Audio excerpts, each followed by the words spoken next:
The OR doors burst open and the smell of antiseptic hits me like a warning I chose to ignore. Sharp and clean while everything inside my chest is neither. The monitor sings in clipped beeps. The gurney rattles, and someone says her name, my daughter's name, like it's just another chart. "You can't scrub in." A voice snaps behind my shoulder, but my hands are already inside gloves, already shaking in a way I've never allowed anyone to see. Rule number 1 is never operate on family. I believed I was the exception, and that's when it all began 2 hours earlier. The call comes in as a smear of sound over the trauma pager. A harsh electronic chirp that cuts through the stale taste of cold coffee and the low, constant hum of the surgical wing at 2 in the morning. I've done enough nights to know that the hospital has its own weather, its own gravity, and tonight it hangs heavy in the air over heated corridors. Fluorescent lights too bright for human eyes, the faint metallic tongue of disinfectant clinging to every breath. I'm dictating an op note when my phone lights up with an unknown number, and I almost ignore it because unknown numbers are usually billing offices and bad timing. But the vibration keeps pulsing like an arrhythmia against my palm, and something in my gut tightens before I even answer. A woman's voice stumbles through the first sentence, breathless and professional in the way people sound when they're trying not to panic. "Dr. Vance, this is Ems. We have a female, teenage, MVC, significant intrusion, hypotensive en route. She has your emergency contact listed." She says the name and it doesn't land as information, it lands as impact, like the air has been punched out of the room. For a fraction of a second I'm still a surgeon, cataloging details. Motor vehicle collision, hypertension, intrusion, possible internal bleeding. Then I'm a father, and the 2 versions of me collide in a way no anatomy textbook ever prepared me for. I move without thinking, my shoes squeaking against the polished floor as I head for the trauma bay, the badge at my hip slapping against my scrub pants with each step. The elevator feels too slow, the doors too stubborn, and every second is loud with the imagined sound of twisted metal. When I push into the emergency department, it's a different universe, hotter, noisier, raw. Monitors chirp in overlapping rhythms. Overhead announcements crackle. Someone laughs too loudly near the nurse's station, and it feels obscene. The scent here is sweat and antiseptic and something faintly sweet that I've learned to associate with shock. They're already rolling her in when I get there, the paramedic straddling the gurney to keep pressure on a soaked dressing. My eyes go straight to her face, searching for the smallest sign that she's still in there. And I hate myself for the way I notice the clinical details first. The pallor, the shallow breaths, the blue tinge creeping into her lips. Her hair is tangled with gloss dust. There's blood at her temple. The cervical collar makes her look smaller than she is. "Lena," I whisper, and the name catches in my throat like a piece of bone. The trauma team doesn't pause for my grief. They can't. Trauma doesn't wait for anyone to get their heart under control. BP 78 systolic. Someone calls out. Heart rate 142. The numbers are a language I've spoken for years, but tonight they translate into terror. A resident starts the primary survey, hands moving with practiced efficiency, and I watch the way her fingers hover for a half second over my daughter's ribs before pressing down. "Breath sounds decreased on the left," he says, and I see the nurse already reaching for a chest tube kit. The room feels too crowded, too small, and I realize I'm standing in the wrong place, blocking the flow, forcing people to move around me. A nurse one I've worked with for a decade touches my elbow with a firmness that is almost gentle. "Dr. Vance," she says low, close enough that only I can hear. "You can't be in here like this." Her eyes flick to Lena and back to me, and there's sympathy there, but also the steel of protocol. I want to argue. I want to pull rank. I want to become the god surgeon people whisper about in hallways, the one who can fix anything with enough skill and enough will. Instead, I swallow hard and step back, because even in panic I know what's true. This room runs on rules for a reason. The attending on trauma tonight is Dr. Holloway, a surgeon with a calm voice that makes chaos feel organized. He clocks me immediately because it's impossible not to notice the way my face has drained of color. "Vance," he says, and there's a warning in the single syllable. He gives orders without looking away from Lena's abdomen. To large bore IVS. Start transfusion. Fast exam now. The ultrasound probe glides over her skin, and the screen shows shadows and fluid that shouldn't be there. Holloway's jaw tightens. "Positive," he says. "She's bleeding. I've seen this exact scene 100 times, from the other side of the glass, from the safe distance of someone else's emergency. It's always urgent, always brutal, but it's never personal. Tonight, it's my whole world on a gurney, and I can feel my hands clench until my nails bite into my palms. A voice in my head starts, reciting possibilities: splenic laceration, liver injury, retroperitoneal bleed as, if naming the monsters might tame them. Another voice, quieter and more honest, whispers that she might die anyway. I hate that voice. I hate how familiar it is. They intubate her because she's losing consciousness. And the moment the tube slides between her vocal cords feels like a violation, even though I know it's a rescue. The ventilator begins its mechanical sighing, a steady rise and fall that replaces her own breathing with machine certainty. Someone calls for blood, and bags swing onto the four-pole, dark red like something ancient. Holloway leans in closer to the ultrasound, then straightens. "She needs the OR," he says. Now, the words are a verdict. The gurney pivots, wheels squealing, and the whole team moves like a current pulling her towards surgery. I follow, because my feet refuse to do anything else, and a part of me clings to the idea that proximity equals control. In the hallway outside the elevators, Holloway finally turns to face me. "You're not operating," he says, not cruelly, but with the blunt clarity of a man trying to keep two people alive tonight, my daughter and me. My mouth opens, and a protest rises up, fueled by desperation and ego and love. I'm her father. I manage, as if that grants me a license to break every boundary in the book. Holloway doesn't flinch. "Exactly," he says. "That's why you're not operating. In a different life, I would respect him without question." I would nod, step back, let the system function the way it's designed to function. But the system feels like an insult when it's your child. When you can picture every millimeter of her anatomy and you think no. You believe that your hands are steadier, your decisions faster, your judgment sharper than anyone else's. I've spent years building a reputation on being the person you call when you're out of options. I've saved patients other surgeons gave up on. I've walked into impossible cases and made them possible. And now, the impossible is wearing my daughter's face. A hospital administrator arrives, someone from risk management. Summoned like an omenan starts speaking in soft phrases about conflict of interest and ethical standards. Their voice blends with the beeping monitors, becomes just another noise I can't tolerate. I hear myself say, if you let someone else do this and she dies, you'll never forgive yourself.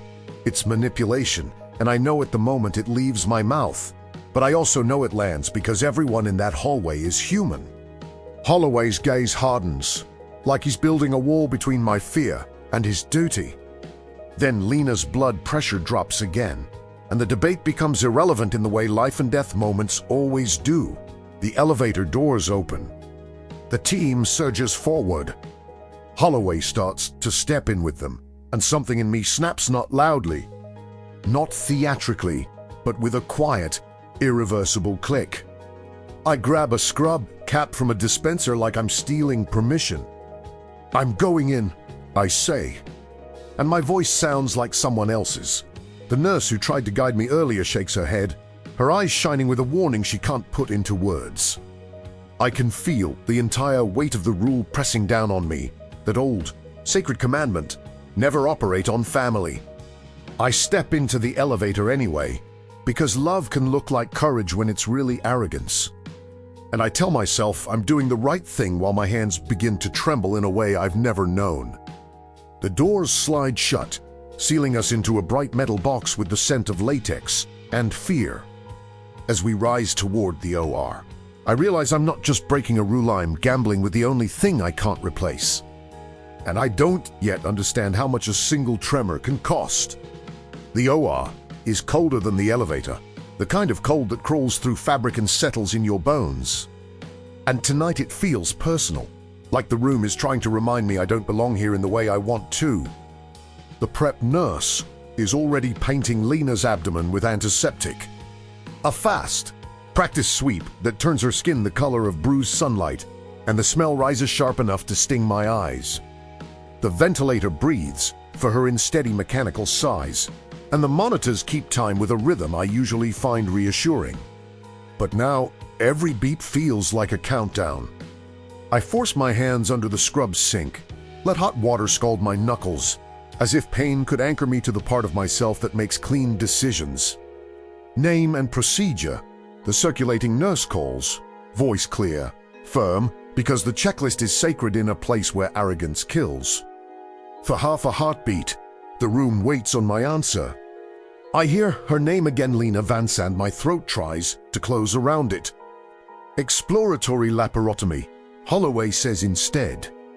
Sliding into leadership as naturally as breathing, and I hate the relief that follows. Hate that I'm grateful someone else can speak because my own voice might fracture. The anesthesiologist adjusts the drips with calm hands, murmuring numbers that are too low and trending worse. And I watch the arterial line waveform flatten slightly like a warning whispered in a language only the living understand.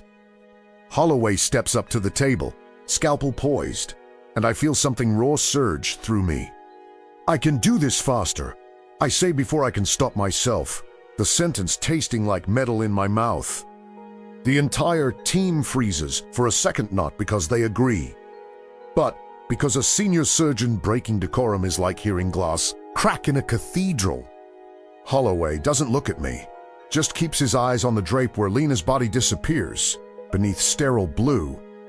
Vance, he says softly, and the softness makes it worse. I need you outside the field.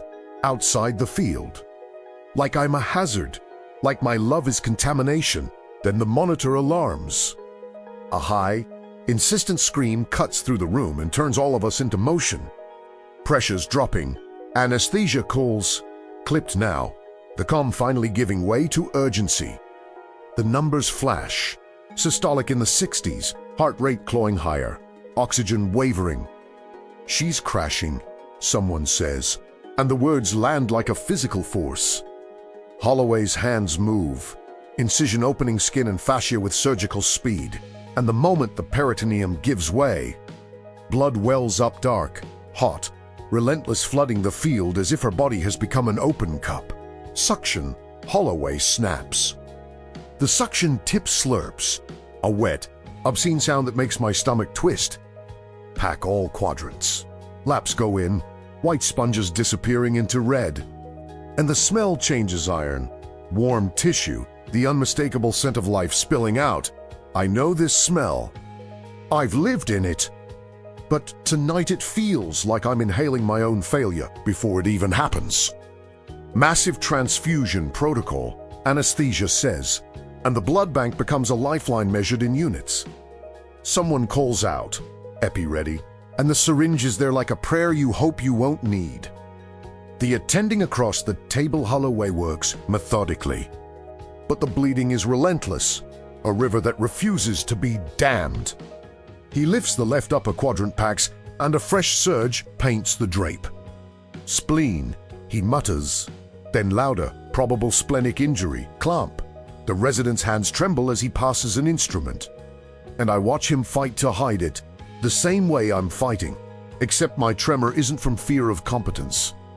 It's from the sheer weight of who is on that table.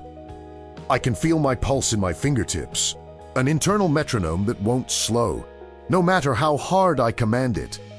Holloway, I say, and my voice is too tight, too desperate. Let me. The room doesn't need me to say why. Everybody can see it in my eyes. the parental hunger to be the one who saves her. Holloway finally glances up, and for a second I see the conflict in him, the human flicker beneath the surgeon. He knows my hands. He knows my outcomes.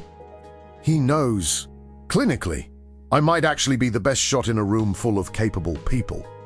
But he also knows the rule, the reason it exists, the terrible truth that emotion doesn't just live in the heart, it lives in the hands.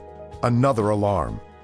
The rhythm changes on the monitor into something jagged and wrong. V-fib, anesthesia says, and suddenly the crisis becomes a cliff edge. Starting CPR. Hands compress Lena's chest in rhythmic force. The ventilator pausing to accommodate the violence of trying to keep blood moving. Charged to 200. Someone calls. The defibrillator pads are already on her, and the shock jolts her body with a brutal snap. The line on the monitor flutters, then falls back into chaos. Again, another shock. Another moment where time feels like it's breaking.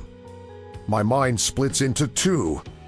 One part of me is pure protocol. Start compressions. Defib, epinephrine, check rhythm, look for reversible causes. Keep going. Another part of me is screaming her name in a place that has no space for names, only diagnoses and interventions. She's bleeding out, Holloway says, voice tight now, and I realize he's losing control of the field. Not because he's not good, because the injury is catastrophic. We need proximal control, he says, and he's reaching deeper, trying to compress the aorta. Trying to buy seconds with his hands. Seconds. That's what we're trading in now. Seconds for blood. Seconds for decisions. Seconds for the fragile hope that if we do the next right thing, the universe will stop being cruel. I hear myself say, almost calmly, I can get control. My own voice surprises me, how clinical it sounds. The team looks at me like I'm either salvation or danger, and maybe I'm both. Holloway's eyes hold mine for a fraction of a second, and I can see his calculation. Her pressure is gone, her rhythm is unstable, the bleeding isn't slowing, and the father surgeon in front of him might still be the sharpest tool available. Fine, he says, and the single word feels like a door opening into sin. Gloves. Now, a nurse is already pulling new sterile gloves onto my hands, snapping latex over my wrists. The sensation is familiar, comforting in its routine, and I cling to it the way drowning people cling to anything that floats. I step into the field, and the warmth of blood hits my gloves immediately, slick and unforgiving. My chest feels too tight to breathe, but my hands are supposed to know what to do. Stop compressions for 2 seconds, I say, and the room obeys, because in an OR, leadership can be as simple as a voice that doesn't crack. I slide my left hand deep, feel the pulsing terror of her vessels, the slippery anatomy that I've navigated 1,000 times. I find the bleed, or I think I do, and the moment I clamp, her pressure twitches upward like a dying candle flaring. We've got something, anesthesia says, hope threading into the words. BP's responding. The team exhales all at once, a collective sound that feels like mercy. And then I feel it, the tremor. It starts in my forearm, a tiny vibration I might ignore in any other case, but it spreads, imperceptible to everyone else and deafening to me. I try to steady it, lock my wrist, ground myself in technique, but the tremor isn't from muscle fatigue. It's from the thought I can't banish. If I fail, she dies by my hand. My vision tunnels for a second, the edges of the field blurring, and I blink hard, furious at my own weakness. This is the moment surgeons train for: pressure, blood, time. But they don't train for a daughter. Vance, what do you see? Holloway asks, and his voice is a rope offer to pull me back to reality. I open my mouth to answer, but all that comes out at first is air. I swallow, force the words. Splenic hilum, I say. Possible. Avulsi my hands morvi trice right to bleeding lay. The suction keeps roaring, spitting crimson into a canister that's filling too fast. And every sound in the room seems louder. The rattle of instruments, the hiss of oxygen, the relentless, unforgiving beep. I reach for a clamp, and the tremor betrays me. It's subtle, just enough to shift a trajectory by millimeters. In surgery, millimeters are the difference between repair and catastrophe. The clamp closes on tissue that feels wrong too elastic. To vital and a sudden gush erupts, brighter, more forceful, like I've opened a new door for her blood to escape. Pressure's dropping again, anesthesia says. Voice rising, the calm finally cracking. The monitor screams like it's Siwas accusing me. For a heart, Nuhuan speaks. The room is still moving suction, sponges. Hands, but there's a silence at the center of it, a recognition too heavy to name out loud. Holloway's eyes snap to mine, and I see it in his face before he says anything. The moment a surgeon realizes the complication isn't the injury anymore. It's the person holding the instrument. What happened? He demands, not angry, urgent, terrified, because he understands exactly what this means. I want to lie. I want to say it was the crash, the hidden tear, the anatomy.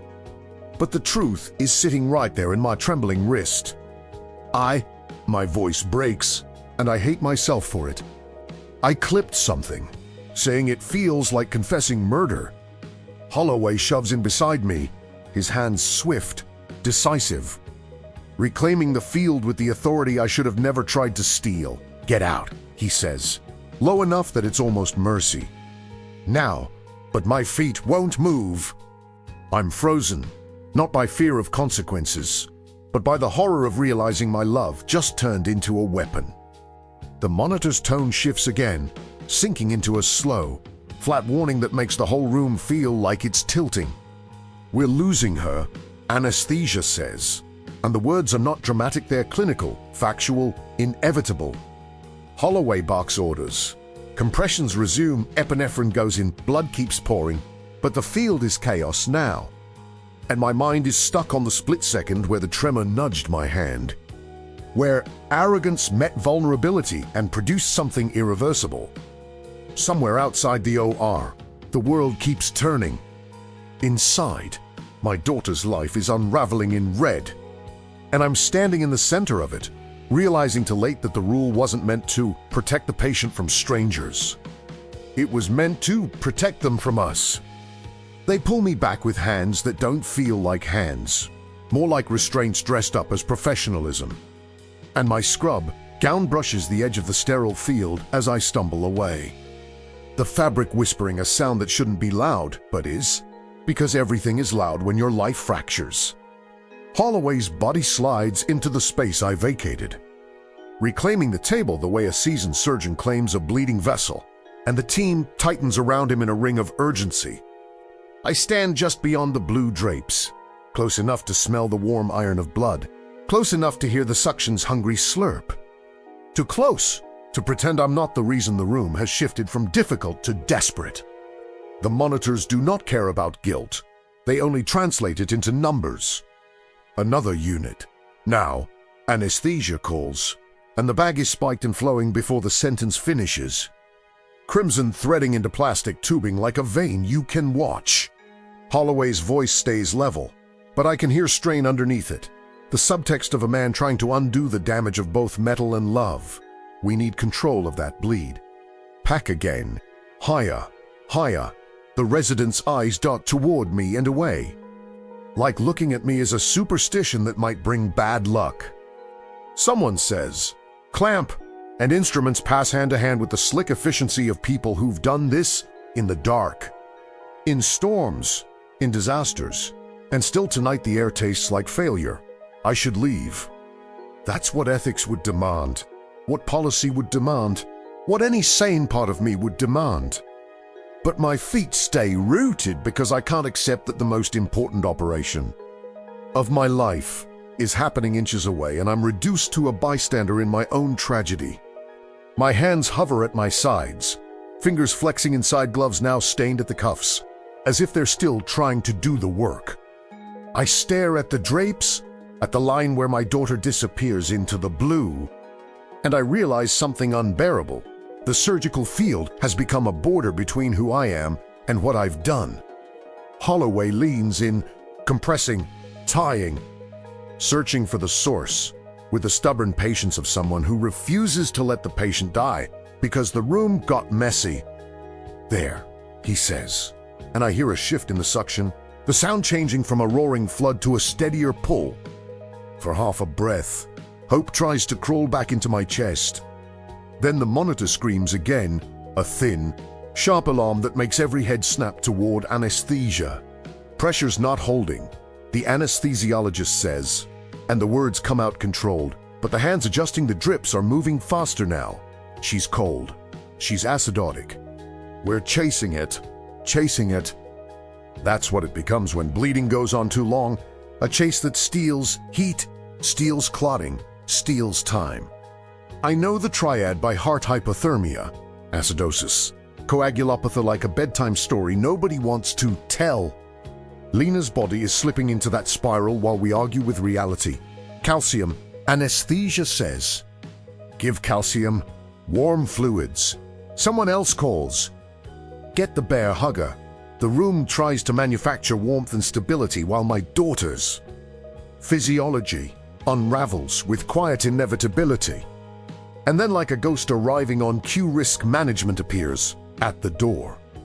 One of those suits who always smells faintly of cologne and distance, escorted by a charged nurse who looks like she wants to throw him into the sink. He doesn't cross the sterile line, but his presence changes the air anyway. "Doctor." "Vance," he says, and I can hear my name as a liability in his mouth. I don't turn at first. I can't. Turning would make it real that this isn't only a medical crisis. It's a professional one. It's my license, my career, my reputation hovering over Lena's chest like an extra weight. Not now. Holloway snaps without looking up, and I feel a surge of gratitude I don't deserve. The suit hesitates, then speaks again, quieter. "We need to document that you are not participating in the procedure," he says. "And we need to make sure consent is addressed." Consent. The word is absurd in this moment, because what parent consents to death? What father consents to his own failure? Lena can't sign anything. Her mother, my ex-wife, hasn't arrived yet. The crash happened fast, and the hospital's wheels are turning on the assumption that emergent care is implied. But implied consent doesn't cover the question that hangs in the room like smoke: who is allowed to touch her, and why? A nurse squeezes past me, eyes bright and wet, and whispers, "Her mom is on the way." She's furious. The sentence is small, almost swallowed, but it lands hard. Of course she's furious. She trusts me with scalpels and strangers, not with our child. I imagine her voice, sharp as a blade. "You did what?" And the image of her arriving, seeing me in scrubs, seeing Lena open on a table. Hearing that I insisted makes my stomach fold in on itself. For years I have lived in the clean world of controlled trauma. Fix the body, document the facts, move to the next case. But family turns every decision into a moral wound that never closes. The dilemma isn't only whether I should have been in the room. That part is already answered in blood.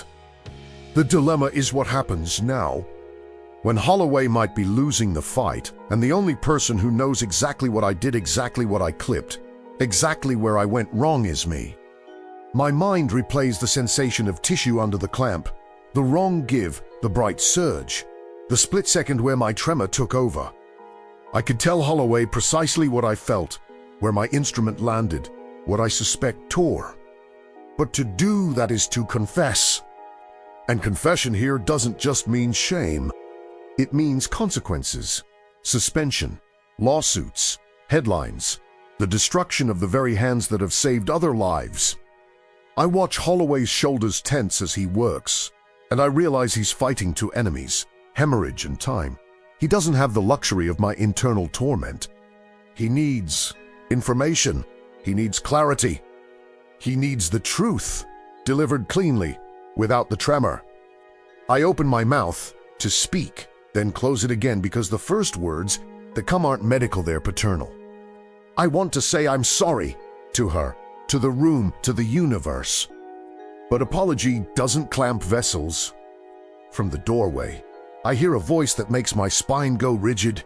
Where is she?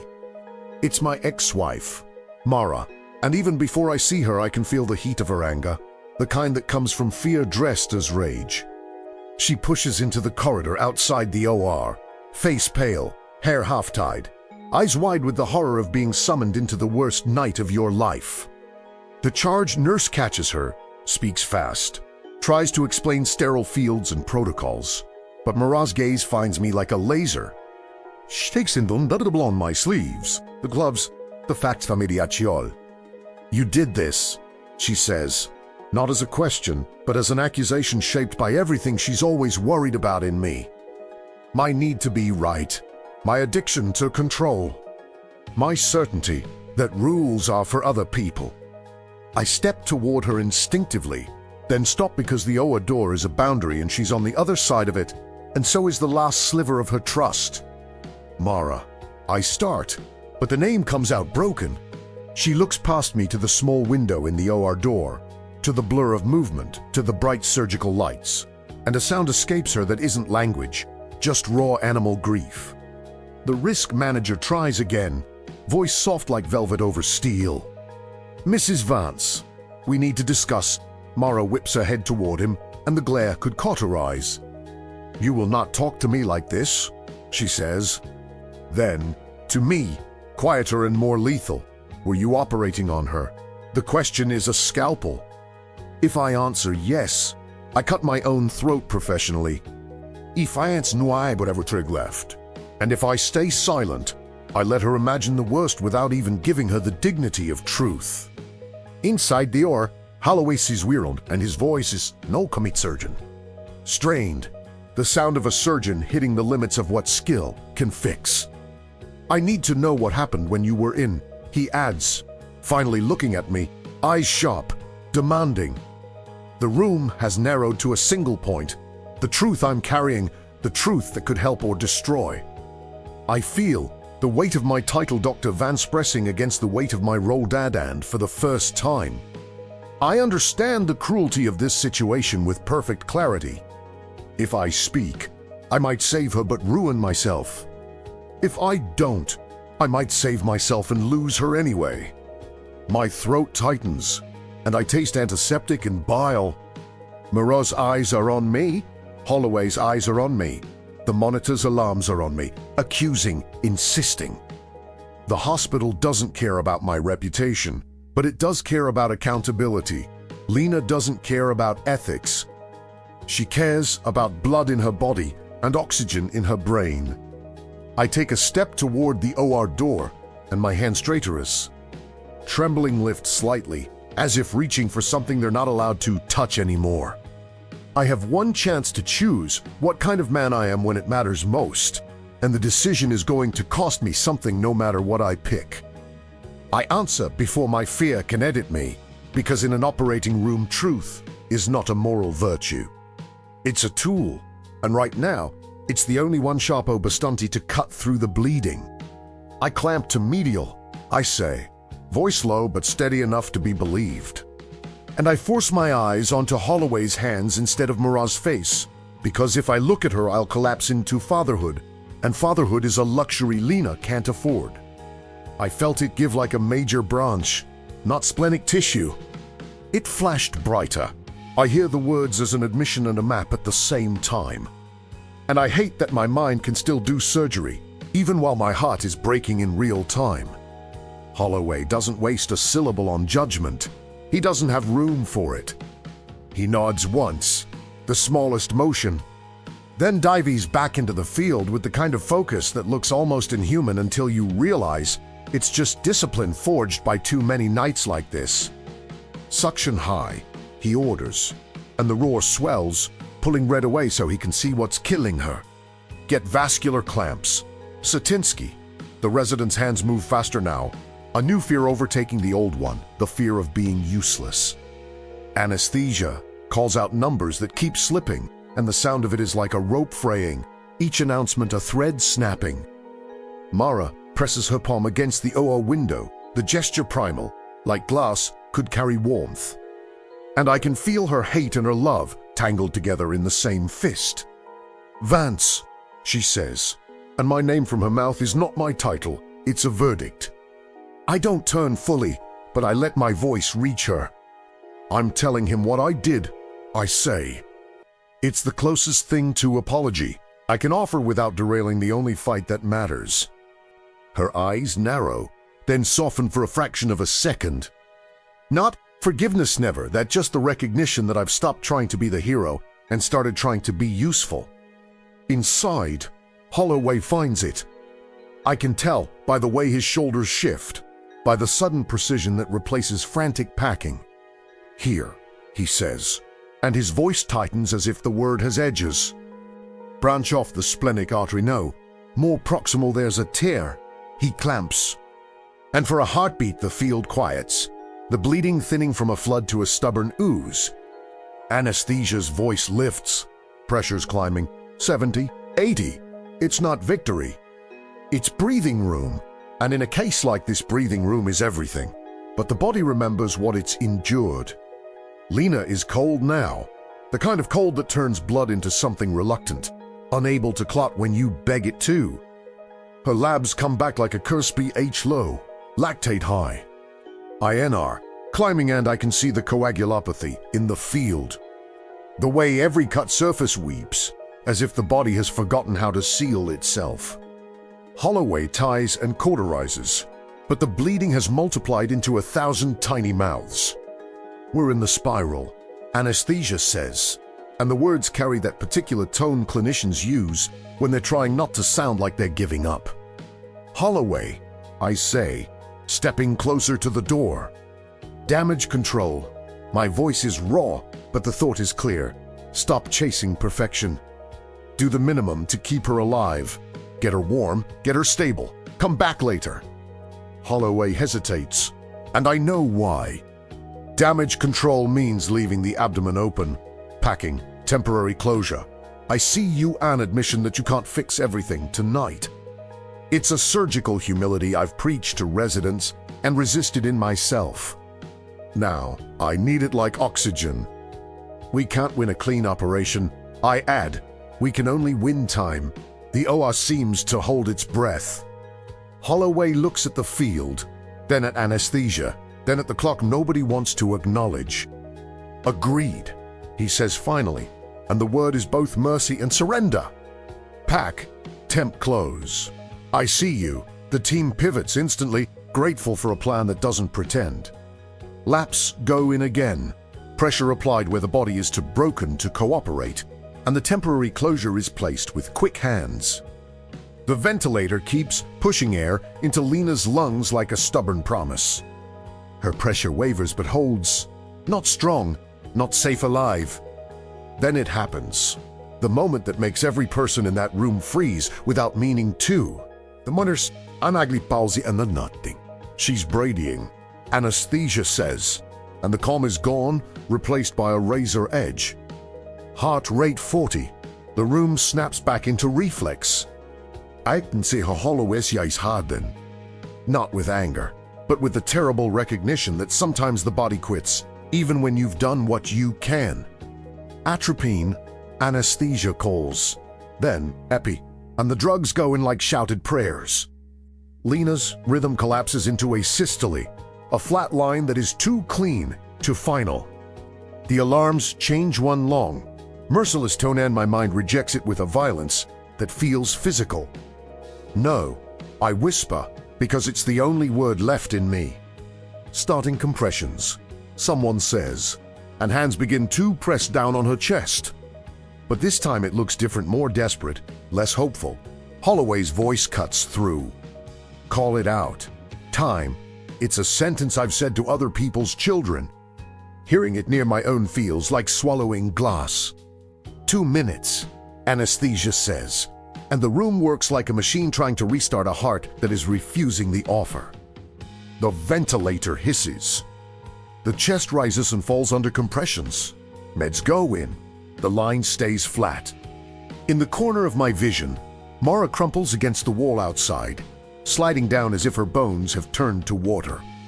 The charge nurse catches her, and the sight of it tears something open in me that no scalpel could ever reach. I step to the window, so close my forehead almost touches the glass, and I speak to Lena in my head because speaking out loud would shatter me. Stay, please stay. I think of her laughter, the way she rolled her eyes at my lectures, the way she called me dad like it was an inconvenience and a blessing. I think of every time I chose the hospital over dinner, every time I promised I'd make it up to her, every time I assumed there would be more time because time had always been generous. My hands, the same hands that made me famous, are useless now. Holloway looks up, and for the first time in the entire night, he looks like a man, not a surgeon. He meets my eyes across the field, and I can see the question he's asking without words.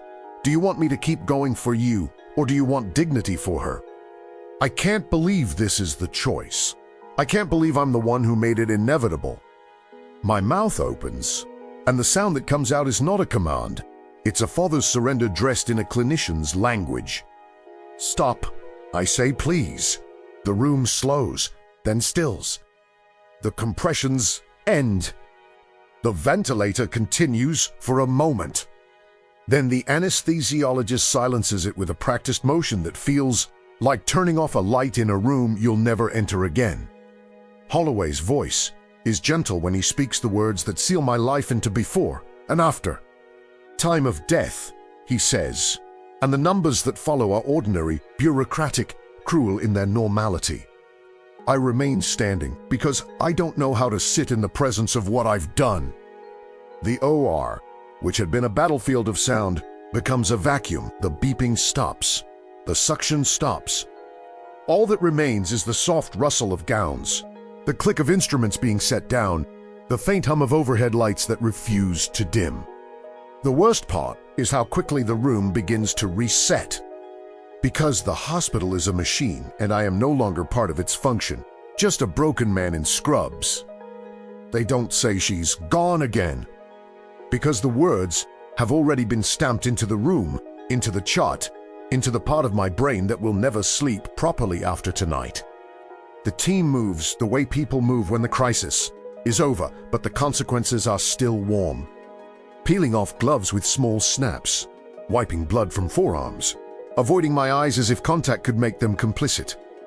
Someone turns down the overhead music that never should have been on in the first place. And the silence that follows is not peaceful, it's accusatory. I stand at the foot of the table watching Lena's chest, waiting for it to rise on its own, knowing it won't. And still my body insists on hope like a reflex you can't unlearn. Holloway leans close to the anesthesiologist and murmurs something I can't hear.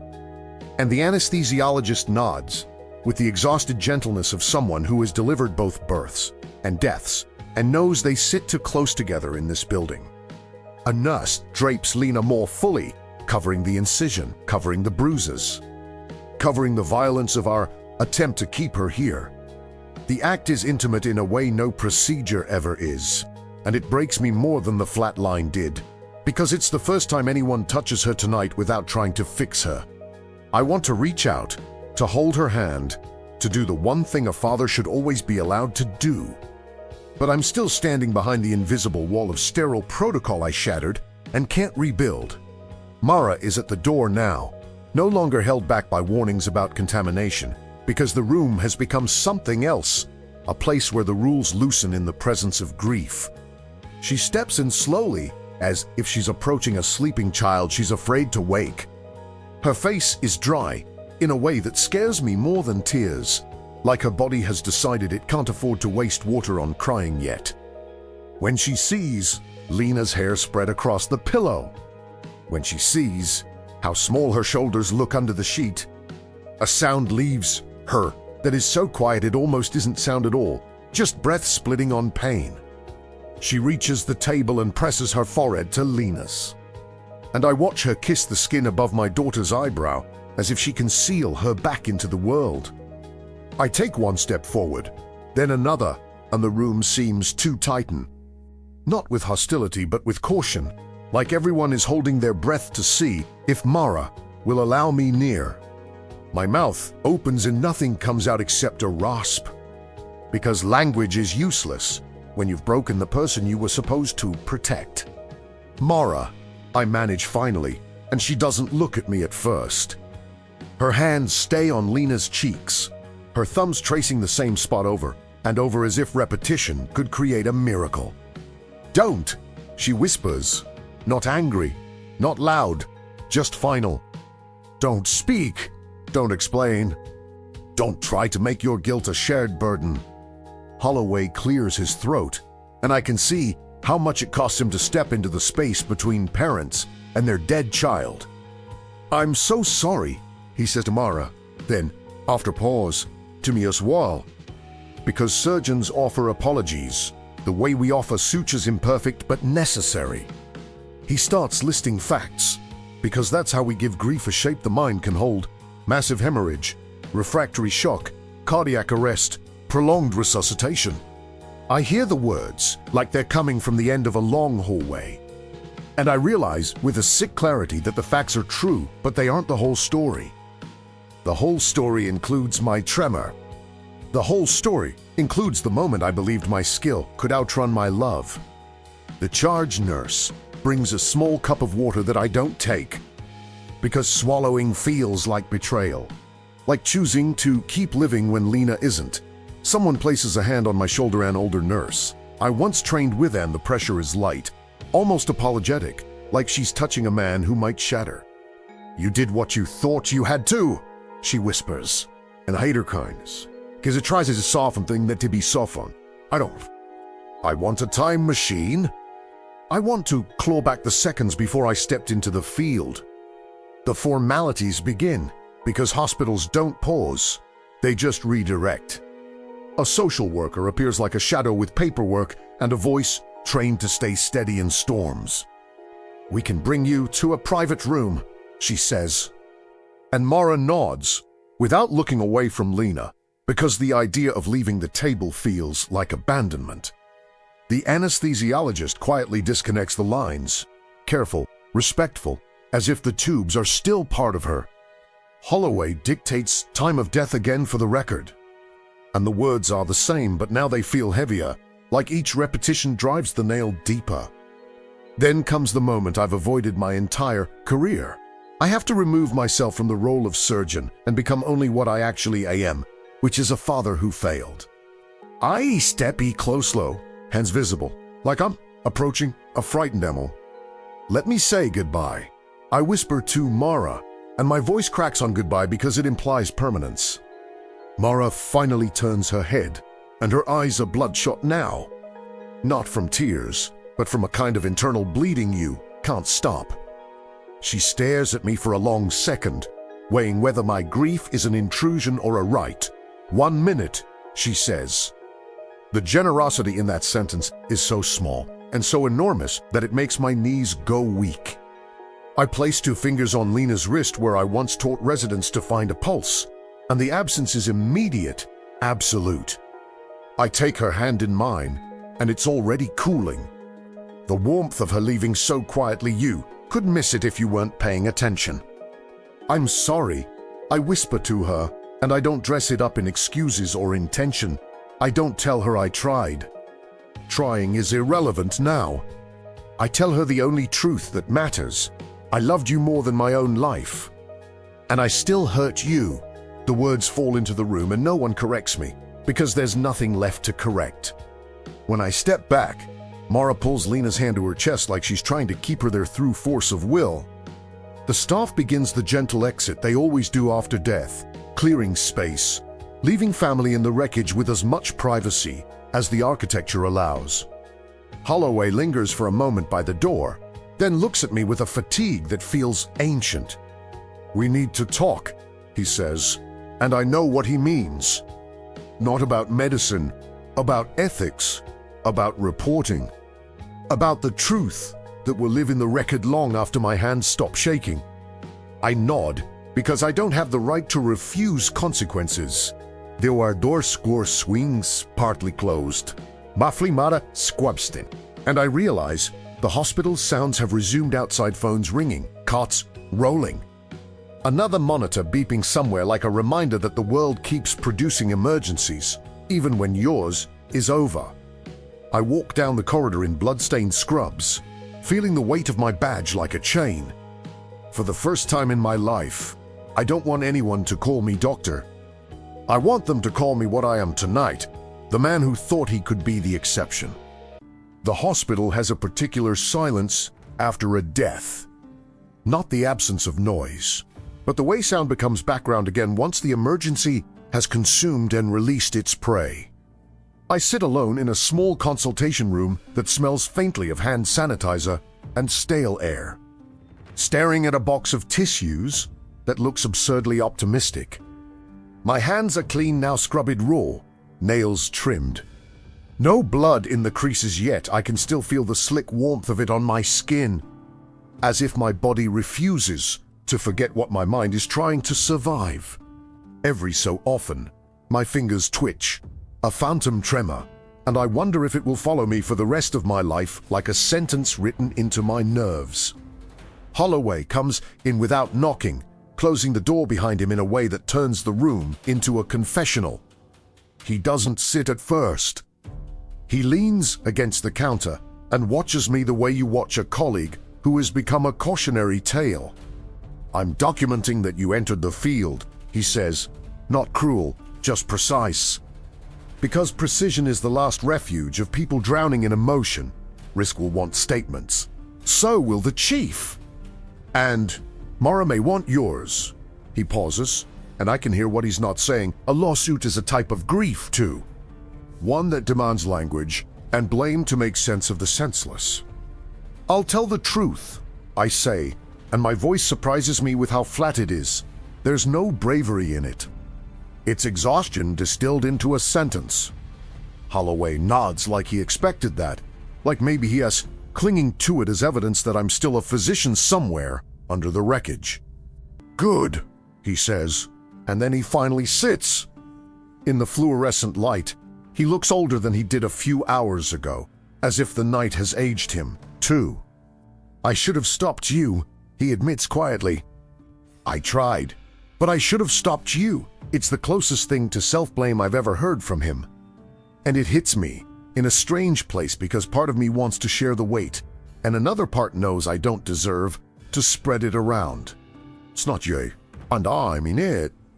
There are failures that belong to systems, and failures that belong to choices.